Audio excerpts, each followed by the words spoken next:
Good morning, everyone, once again, and welcome to the Mental Health Festival 2024. We are thrilled to have all of you here today as we embark on a journey of insightful discussions and transformative ideas around mental health. I'm Devi, a client engagement specialist here at Intellect and one of your MCs for today. For those who may not be familiar with Intellect, we are a mental health care company headquartered in Singapore, providing end-to-end mental health support to over 3.7 million people worldwide. So Mental Health Festival is our annual event that's free for all to attend, and we organize this on a yearly basis as part of our mission to improve accessibility and remove the stigma around mental well-being. Thank you so much for being part of this with us. Our event theme for this year, Expanding Horizons, couldn't be more timely as we explore new possibilities for mental health support. We have an exciting lineup today, from multi-market panel discussions featuring HR leaders to engaging workshops that will teach you on how you can exactly improve your life holistically. Before we jump into today's session, we have a gentle reminder on content warning for you. Today's session may touch on sensitive topics that may be emotionally challenging for some. Mental health can be a deeply personal and moving subject. If at any point of time you feel uncomfortable or overwhelmed, please don't hesitate to let one of our team members know. We are here to support you.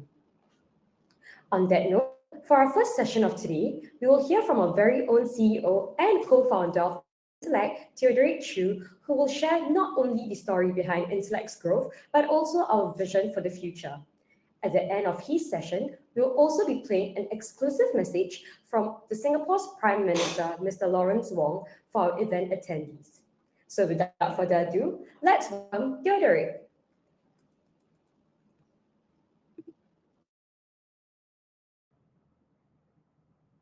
Great. Well, good morning, everyone. It's a pleasure to be here to welcome all of you for our 2024 edition of Mental Health Festival. This is our 4th year's edition and definitely our biggest and best yet. Then this is day 2. We concluded day 1 with a whole lineup of great speakers, experts, and a very exciting, series of conversations. And day 2 is no less. If anything, I'm really excited for what's going to come up next as well. So I have the privilege of welcoming you all to our Mental Health Festival day 2. I've got a short, sharing just to give you guys a quick walkthrough as to Intellect, our journey so far, what we've been up to, and importantly, what's next as well. But importantly, I'm excited for you guys to see the lineup of speakers today. So we're going to kick it off. As I shared, I'll touch a bit upon, to open this session today, the origins of Intellect and where we came about, very briefly, why we're doing what we're doing in mental health care and support, and importantly, what we want to drive further with all of you guys, part of the ecosystem across the region and the world, to drive it further as well. Right. So to give you guys a very quick, short summary and overview, we started Intellect close to 5 years back now, really with a simple but ambitious goal to redefine and rebuild mental health care to be much more accessible. And when we talk about accessibility, it's not only the literal accessibility of being in your fingertips, which is a big part of what we do. We talk about accessibility also in terms of relevance towards the day-to-day lives that you and I actually experience. We realize that in mental health care, very clearly, mental health needs are not a binary thing. It's not a black or white thing. Sometimes we have things that are more preventative in nature, more everyday in nature, and sometimes you have issues that are a bit more acute, more downstream in care. And there's no one size fits all, simply put. Right. So we wanted to build something that was built relevant to everyone today, accessible, and importantly, able to increase outcomes for all of us altogether. And that was what led us to begin our journey. Something I like to candidly share sometimes is that, starting Intellect myself was through personal lived experience. I grew up actually struggling quite a fair bit of chronic anxiety, and I started to see a psychologist when I was 16 years old, really through a series of panic attacks and struggles that made me quite clearly realize I needed to get support. And I count myself quite lucky because while my folks, at the time, while they didn't fully understand what mental health actually is or was, they were open enough, to allow me to seek help. And that's when my journey began. From there, I realized quite clearly that mental health and therapy and counseling is so strongly misunderstood. If people actually knew what counseling, what therapy actually is and what it could do for them, everyone will be doing it. And that's where it began our journey of building mental health care solution and mental health care ecosystem that can provide timely, relevant care no matter where we're at. So fast forward a number of years now, Intellect has grown significantly. We serve today close to 4 million lives worldwide. many of the world's largest employers, insurers, governments, and now even individuals through our clinics. And this is our journey just getting started, right? We're not nearly anywhere near to where we want to be. We believe strongly that mental health care has a lot more ways to go. And very excitingly, we see a lot of major steps being taken by the governments around the world today, by insurers, by healthcare systems, and that's very heartening to see. Right. So before I go into the next segment of our journey, I wanted to play a quick video of actually showcasing Intellect on a very high level and what it is we actually do.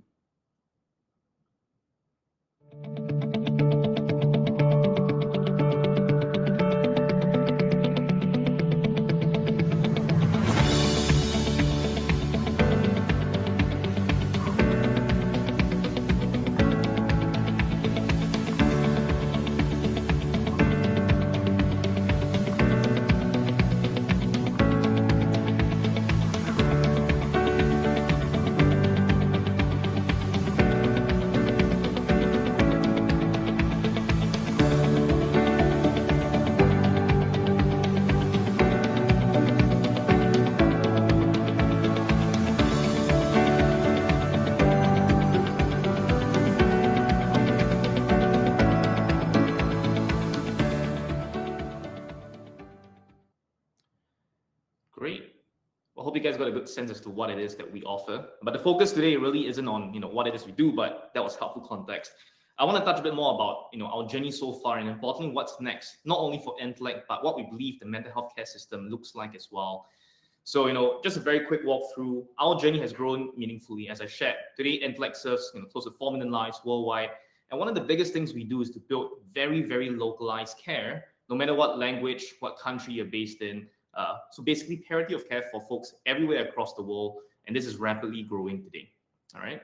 And the key part of what we do that we remind ourselves every day is that beyond the day-to-day of the work that we built, we actually are working to improve lives. And I know many of those tuning in today, whether you're HR professionals, you're caregivers, this is a key thing that all of us need to remind ourselves for, that this journey of mental health care isn't just a short-term journey, but one that requires a long-term view and does actually improve lives everywhere.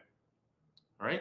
And as I briefly mentioned, we now have the privilege of serving many of the world's largest employers across the world. And importantly, we are honored to have, year on year, being rated the best, digital wellness, corporate wellness solution out there in the region and beyond. This is a big one. One of the more exciting things we've done this year, Intellect started off as a virtual digital mental health platform. But our journey and goal was not to just remain a virtual online platform. The goal has always been to cover the end-to-end needs of mental health care, right? And that's where it led us this year to actually open up our own chain of clinics today. So we've got multiple clinics that we launched this year across Singapore and the region and growing. And happy to share that in just a short span of half a year, we've seen thousands of clients in our clinics in person.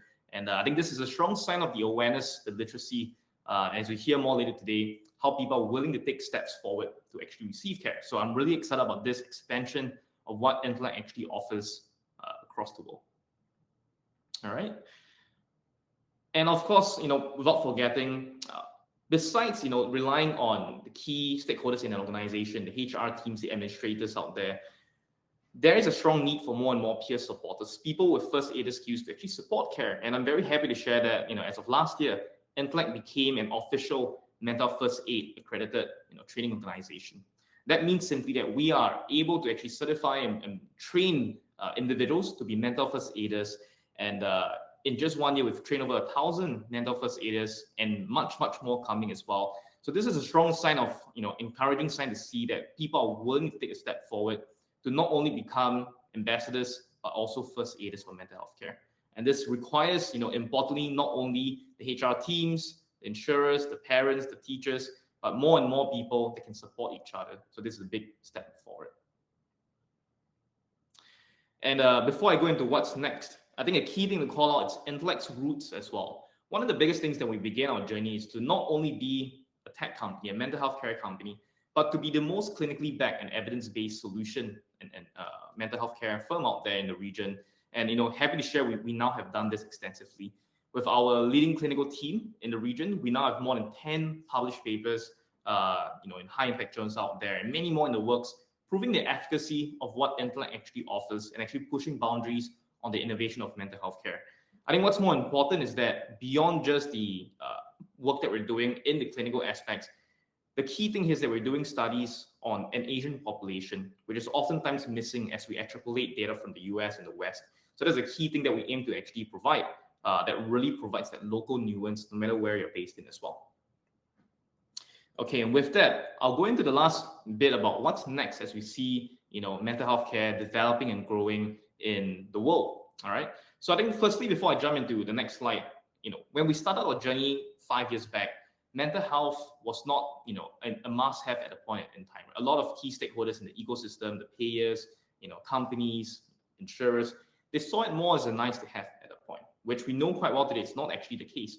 Mental health needs range from preventative through to acute care, and there needs to be more and more support at different levels of where we're at. Very happy to share that awareness has grown meaningfully and significantly, but importantly also the steps being taken by key stakeholders. We see last year, the government of Singapore, the Ministry of Health here actually launched the National Mental Health Strategy, and we see a lot more governments, a lot more key stakeholders in the region and beyond really taking strong strides forward. So that's really heartening to see. And to touch on briefly, what's next for us as well. In line with the theme of expanding horizons, we aim to push boundaries. We aim to actually further the care that we can provide to more and more individuals, more and more people out there. And naturally, looking at what, a key step to actually cite here, beyond just general mental health needs, this actually recent data points or reports that came out quite recently. On the left side, you see actually 1 in 3 youth actually report very poor mental health. This study just came out last week, in fact, reported by the Institute of Mental Health in Singapore. And then you see on the right side, actually 1 in 7 people aged 60 and over suffer from a mental health disorder or issue globally as well. The broader point we're trying to drive here is that beyond just the general population, we want to shine a spotlight on the more targeted demographics that actually need care as well. Youth in particular, but not only the young and those that are open towards mental health as a subject, but even those that are more senior. All right. So you're going to see us doing a lot more work in targeting different levels of needs. And importantly as well, expanding horizons, expanding our coverage as well. Intellect, when we started our roots in Singapore, our goal is to provide localized care. We've now since grown that extensively across APAC and now globally as well. So more and more of people out there through organizations, through insurers, through more people will get access to parity of mental health care no matter where they're at. All right. So that short walkthrough hopefully gives you guys a good sense as to what we're up to at Intellect and what's going to be happening next. And with that, I'll wrap up my opening segment. I'm really glad again that all of you guys could join us for this mental health festival. We have a lot more coming up, and I can't wait to see for you guys to see what we have next. And again, as Devi kindly pointed out, this year, very excitingly, we have the honor of having the Prime Minister of Singapore, PM Lawrence Wong, giving us a virtual address, sharing his views on mental health, as it is a key thing that he's at the top of his mind, and a few words for the attendance of this festival here. Okay, thank you all for watching that video as well. And thank you so much, Theodoric, for sharing your story and vision. I hope all of you are inspired to join our first keynote of the day. So just head on over by clicking on the button that will pop up after this session ends that says join now. See you there.